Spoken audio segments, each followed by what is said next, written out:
Hi there, I'm Nick and I hope everyone's doing well. I've taken a short break for a few days here. Well, actually, it's a bit longer than that because I'd pre-recorded in advance. Um, because A, I tried once again to go down the medication route to minimize my anxiety, but that just knocked me out for like 12 hours into a stone cold sleep. And I was like woken up in the morning only because, I have pets jumping on me and like pulling off the covers and shoving me out of the bed. And like, come on, mum, get up, feed us, let us out. So, which is not good. I'd sleep through anything. I heard a rampaging buffalo could charge her in the house and I wouldn't know.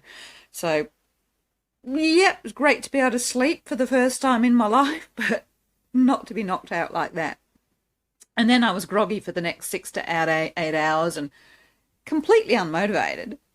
And, I just gained really suddenly, I gained about 8 kilos in about 3 weeks and I'm dragging myself around, huffing and puffing and, being someone that's like quite outdoorsy and I live in a hilly area, it was really putting a strain on the old ticker, just trying to take my dogs for a walk. So we then had to do the carefully come off the medication because you can't just do it cold turkey. So now I'm finally feeling a bit more human again.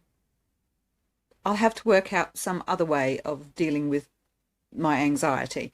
But yeah, again, medication hasn't worked for me. So I might have to actually find a psychiatrist or someone to help me out. Secondly, I wanted to get rid of this pink hair. I've had it for over a month now. It was meant to be like a semi-permanent thing, like 8 to 10 washes. And I've washed and washed and washed and washed and washed, and I've even tried like using anti-dandruff shampoo, and I don't have dandruff. And even that wasn't working. So I walked into a hairdresser, and she's gone, "Oh, I love your hair. It looks really nice, this shade of pink." And I'm like, "Yeah, but I don't like pink. How do I get rid of it?" So she's been fair. So use the whole bicarbonate of soda and dishwashing liquid thing, and then condition it really well afterwards. So I've been trying that, and it's sort of. It is fading, but it is taking its time, so I'm stuck with pink hair at the moment and grey roots. So, but I guess none of that's that important to you guys, is it? But one of the things I want to try is I want to be informative, but I want to try and be a little bit more natural too. Slowly, less scripted. I don't know whether that's going to work or not, but I feel really weird sitting down doing everything on camera with a script. So, well, I'm just going to try and sort of be me. And when I say try and sort of be me, that's actually quite hard because I'm still working through this whole I'm actually a real person. I realise that I do exist and I feel quite validated now, but I still don't have an identity. I do not know who I am. So, yeah, I'm a human. That's about it. Anything else is like a checklist of facts. My height, my weight, my external gender, what pets I have, where I live, how many kids I've got. But that's not identity. That's not me. So how do I go about finding out who I am? I'm really not quite sure where to start. So in part, that's, I think, why I'm playing around with trying to work out what colours I like and stuffing about with my hair. Because I do crave my own identity. over the years, as a female who's been bullied and unaccepted, I've tried on many different identities to try and fit in. Now, none of them have been real, none of them have been me. And I just don't know how to take the next step. What I wish I had was an honest female human who could like take me op shopping, because like I'm not working, so I have to go op shopping. I mean, that's why I've got a pink shirt on. I say I don't like pink, but you know, I buy things that are $1.50 and $2, and well, this is a shirt, it's my size. It just happens to be pink checked. It was the only one I could find last time I went into an op shop. So I would like to have a female who's honest and, you know, who's good with colours and, I don't know, whatever things you females do or people do, to help me find out some of the external bits of me, which things I really like rather than I think I should like, or I think other people would like me to like, or how I think other people would like me to dress. So I think I want to work out what colours I like with my hair, and I want to work out what I should do about clothing. I'm sure there is a me in there, a little bit of light buried somewhere really deep, and hopefully that little bit of whoever or whatever is in there is going to respond to some sort of cue. I just think I need someone to help me bring that out.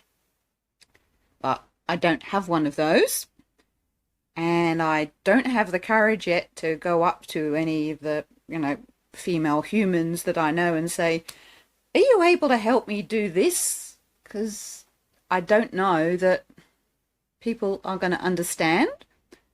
And the people that I do know that are like nice people, they are very kind.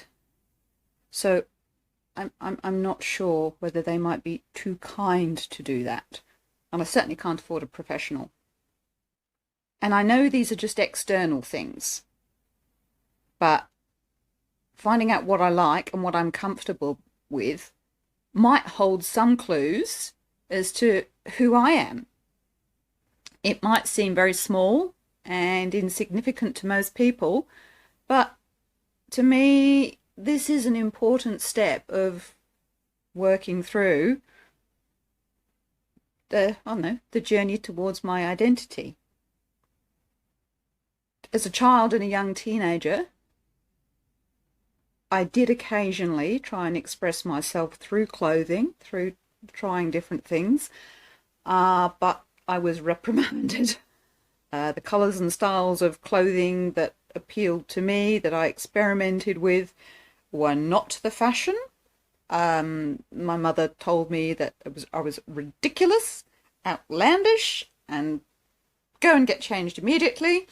And when she realised I was trying to find something to, so, you know, work, she sort of tried to make me a mini-me.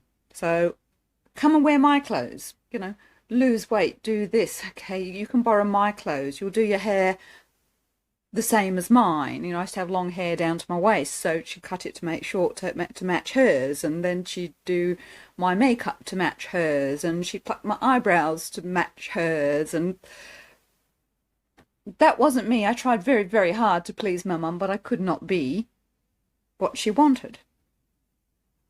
We were different people. And then as I grew older, males almost made it very clear how they preferred me to dress, what they wanted me to look like. And I would comply, because compliance is a learned behaviour.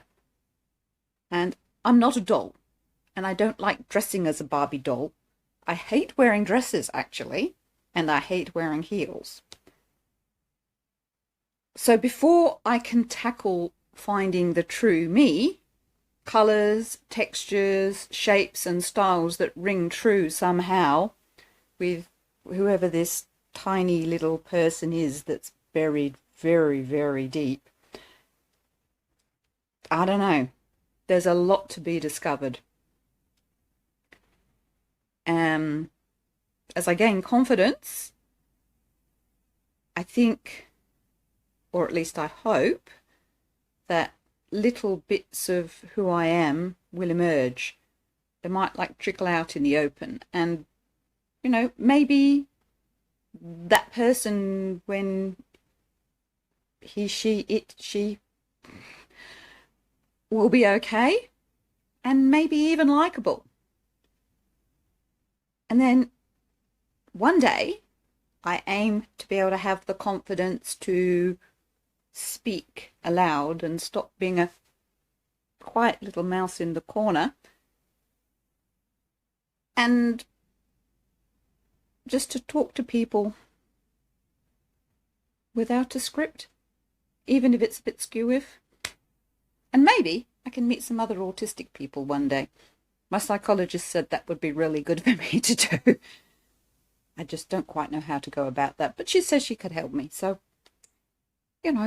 there are things potentially on the horizon to, help me. I hope. It's a new year. Even neurodivergent people can have hopes and dreams, can't they? I hope so. Thank you. Be well.